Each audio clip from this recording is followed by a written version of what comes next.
Faut-il continuer de parler des résultats des élections législatives du 12 octobre 2025 au Cameroun, alors que Paul Biya a déjà prêté serment et entamé son 8e mandat à la tête du pays? En tout cas, de nouveaux éléments remontent à la surface suite à la publication par Elecam des résultats département par département.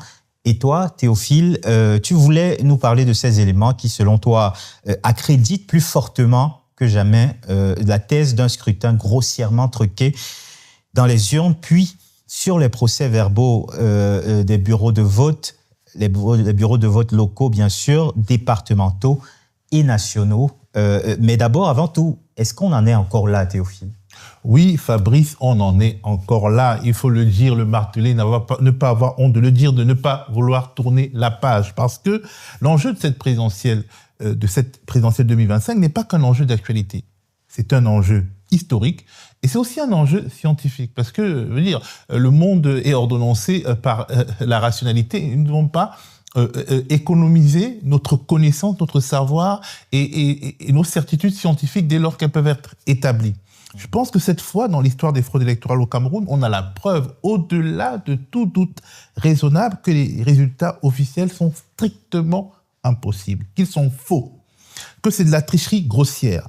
Et il est important qu'un consensus scientifique, je dis bien scientifique, se dégage à ce sujet sur la base des éléments qu'on a. Il faut des colloques, des actes de colloques, des enquêtes approfondies et précises, pour que plus personne de sérieux sur la Terre ne fasse semblant de prendre au sérieux justement ces résultats fantaisistes. La Terre n'est pas plate.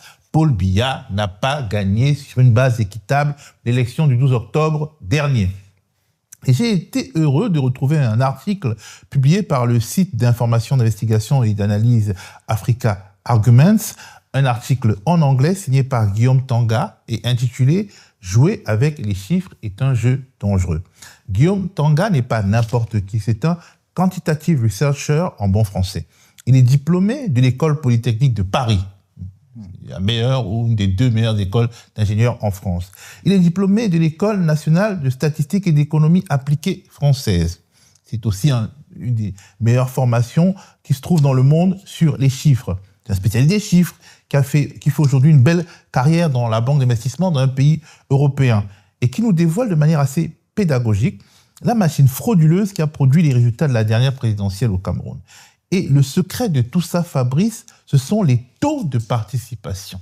Guillaume Tanga a produit un tableau qui montre que systématiquement, dans les zones où Chiroma gagne, les taux de participation sont en dessous de la moyenne nationale, 58%, et dans les zones où Biya gagne, avec des guillemets, ils sont tous au-dessus, voire très au-dessus de la moyenne nationale. C'est assez étrange quand même comme situation, comme hasard. Hein.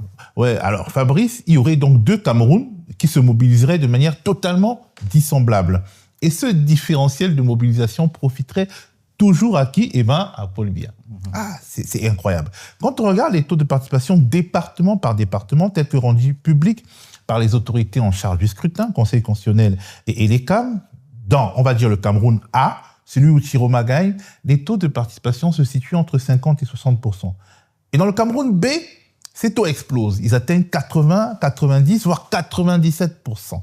Et ces comportements électoraux ne surgissent que dans les zones censées être favorables à Paul Biya. Guillaume Tanga écrit, et je le cite, « Les résultats officiels attribuent à Biya une avance de près de 800 000 voix.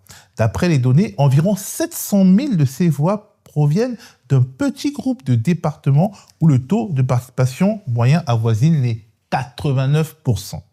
Pour montrer à quel point la victoire, entre guillemets, de Biya n'est possible que grâce à des taux de participation proprement aberrants dans certains départements, Guillaume Tanga soumet les résultats du Conseil constitutionnel à ce qu'il appelle un stress test. Le taux de participation moyen dans le pays, on l'a dit, c'est 58%. Quand il élimine du décompte national les 9 petits départements sur 58 en tout où le taux de participation officielle est supérieur à 90%, Biya perd 7 points. Et assez étrangement, 7 de ces 9 départements sont dans une seule région sur 10. c'est la province du centre, et ce sont les zones rurales de la province du centre, parce que nulle part en ville, il y a des taux pareils. C'est-à-dire que quand il y a des regards extérieurs, jamais on a des taux pareils. C'est quand on est dans des petits coins, dans le centre, dans l'est et dans le sud, des coins finalement assez éloignés des centres et où une certaine forme d'hostilité peut régner envers l'opposition, qu'on trouve ça donc. Une de ces zones se trouve dans l'Est et une autre dans le Sud. Quand Guillaume Tanga élimine les départements où le taux de participation dépasse 80%, Biya perd. Et quand il élimine ceux dont le taux de participation dépasse 70%, alors Chiroma gagne avec plus de 50%. Le taux de participation est la clé de ce qui s'est déroulé. Alors je suis allé regarder les taux de participation de ces départements, de ces fameux départements en 2018, car ils seraient susceptibles d'indiquer une sorte de comportement récurrent, une sorte de surmobilisation traditionnelle. Parce que dans les démocraties, les comportements électoraux ne varient pas du tout du jour au lendemain, enfin, d'un scrutin à un autre. Eh bien, pas du tout. En 2025, le taux de participation est à 94,83 dans la Haute-Sanaga, contre 71% en 2018. Dans la Lekié, il est de 92,81% en 2025 contre 70% en 2018. Dans la Kadey, il est de 65% en 2018 et de 97,53% en 2025. Incroyable, n'est-ce pas? Dans une logique similaire, les taux de participation officielle baissent ou s'effondrent dans les départements où Biya a gagné au la main en 2018 et où Chiroma l'a distancié ou challengé en 2025. Quand ces départements aimaient, entre guillemets, Paul Biya, ils votaient beaucoup plus que quand ils ne l'aiment plus.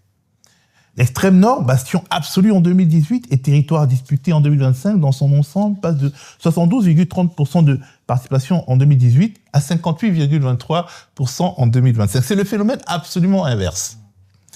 Comme si cette fois, la mobilisation dans les bureaux de vote avait empêché des pratiques habituelles de technologie électorale dans cette région très vaste et éloignée de la capitale.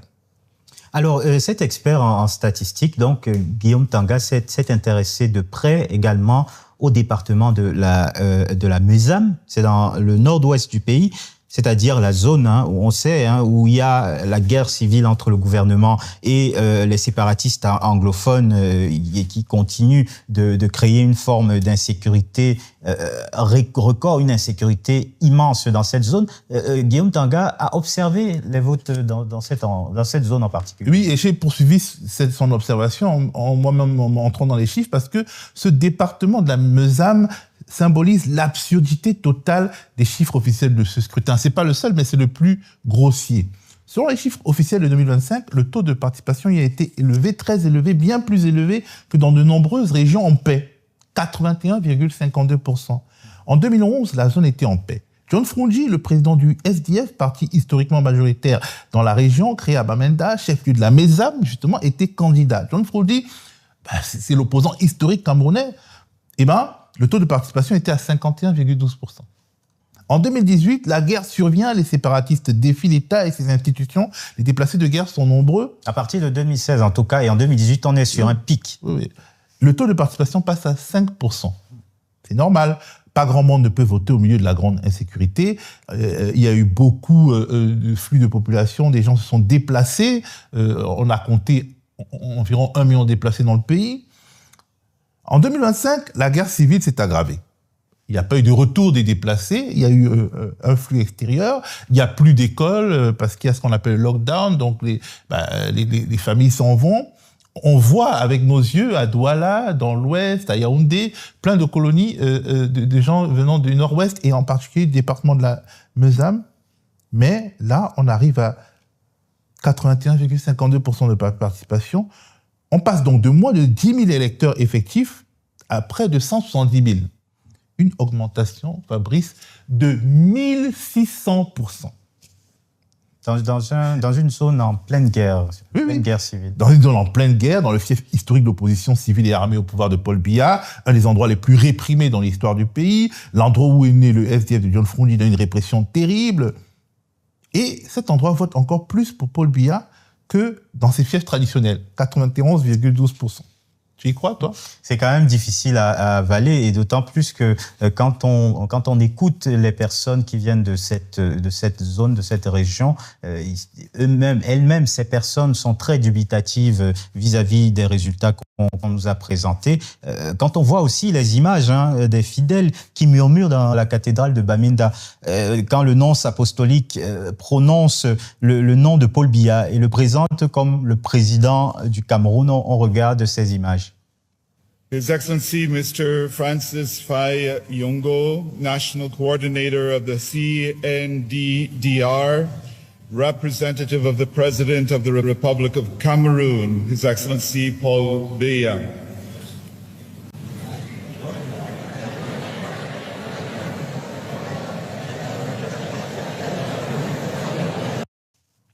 Voilà, et regardons aussi les images et surtout le discours de ce pasteur presbytérien, le discours, l'homélie, le prêche en tout cas, toujours à Bamenda, ce pasteur qui s'indigne du mensonge qui consiste à dire que le vote a eu lieu dans son village de Batibo. Batibo, c'est à 40 km de Bamenda. Écoutons ce qu'il en dit. Je n'arrive pas à imaginer que pendant les élections, les habitants de Batibo, qui ne sont pas sortis voter parce que les séparatistes avaient imposé un coup-feu, et on apprend finalement que 5000 personnes sont allées voter à Batibo, n'est-ce pas de la méchanceté? N'est-ce pas une forme avancée de corruption? Compte rendu datant du jour même de l'élection, avant donc toute polémique sur les taux de participation, ces comptes rendus, ils sont formels. Prenons ce reportage précieux de la BBC qui date exactement du 12 octobre 2025. Vous pouvez retrouver ça sur le site de la BBC. Que nous dit-il? Qu'au centre-ville de Bamenda, chef-lieu de la Mésame, donc, qui est l'un des endroits les plus sécurisés de cette zone tourmentée, dans un centre qui compte 48 bureaux de vote, un peu plus de 1000 personnes ont voté sur 14 000 inscrits. On est sur du 7%. Très loin des 81% officiels dans les départements, zone rurale complètement abandonnée, y compris. Alors, pourquoi les gens n'ont pas voté? Selon le reporter de la BBC, d'abord en raison de la distance. Les bureaux de vote ont été regroupés dans certains centres pour des raisons évidentes de sécurité, mais du coup, un grand nombre d'électeurs doivent faire 5 à 10 km à pied pour voter. Par ailleurs, il y a la peur des Amba Boys, les sécessionnistes armés, comme le dit un habitant de Bamenda, puisque les Amba Boys ont déclaré un couvre-feu et donc refusent le principe des élections. Un sénateur du SDF, représentant de Joshua Oji, le candidat de ce parti, explique dans ce reportage de la BBC que quand les gens ne viennent pas voter pour les raisons évoquées ci-dessus, et je le cite, on en profite pour remplir les urnes. Qui est ce on qui profite donc en réalité de l'absence des électeurs dans les bureaux de vote pour remplir les urnes? Je rappelle qu'on a vu plein d'images, de vidéos où des gens remplissent des urnes pour les urnes pour en rajouter au vote déjà existant. Alors nous, on aurait aimé que le candidat de ce sénateur, c'est-à-dire Joshua aussi, le dise et prouve via ses PV sortis des urnes dans cette région précise que ces fameux près de 90% dans la Mésame ne sont pas possibles. Joshua aussi ne l'a pas fait, et on se demande pourquoi. Alors, Théophile, tu as remarqué une autre chose, c'est que ELECAM et le Conseil constitutionnel ont cessé de publier les résultats commune par commune. Ah oui, absolument. Mais déjà, dans les pays normaux, dans les pays démocratiques, on n'a pas les résultats commune par commune. On a les résultats bureau de vote par bureau de vote. Ici, en France, si vous voulez savoir quel est le résultat du bureau de vote à côté du studio où nous tournons ou en face de chez vous, en fait, vous allez sur Internet, vous l'avez. Au Cameroun. Vous l'avez le soir, même au Cameroun, il n'y a pas, ça n'existe pas. On ne connaît pas les résultats bureau de vote par bureau de vote. Mais, lors des élections 2011, il y avait, dans le rapport d'ELECAM, qui n'est bizarrement plus accessible aujourd'hui, en ligne, les résultats commune par commune. Ils étaient disponibles. Ce n'est plus le cas depuis 2018. Et je pense que c'est pour une raison simple. Guillaume Tanga disait que jouer avec les chiffres est un jeu dangereux. Le mensonge a horreur des détails, surtout quand il s'agit de chiffres. Parce que quand vous montez, plus vous allez dans les détails des chiffres, plus on peut se rendre compte que vous racontez n'importe quoi. Si vous arrivez au niveau des bureaux de vote ou des communes, tout le monde va se rendre compte que ce que vous prétendez est faux. C'est-à-dire, il y a une démultiplication de mensonges qui sont de plus en plus faciles à contrecarrer. Merci beaucoup Théophile pour ce nouvel éclairage. Il en fallait encore tant on a eu des éléments sur le doute que peut susciter Fabrice, il en faut plus. vote. Il faut des livres de 1000 pages sur cette élection. Il faut que les chercheurs travaillent encore plus que ce que nous faisons là. Merci Théophile. On continue de parler du Cameroun dans la troisième partie de cette émission.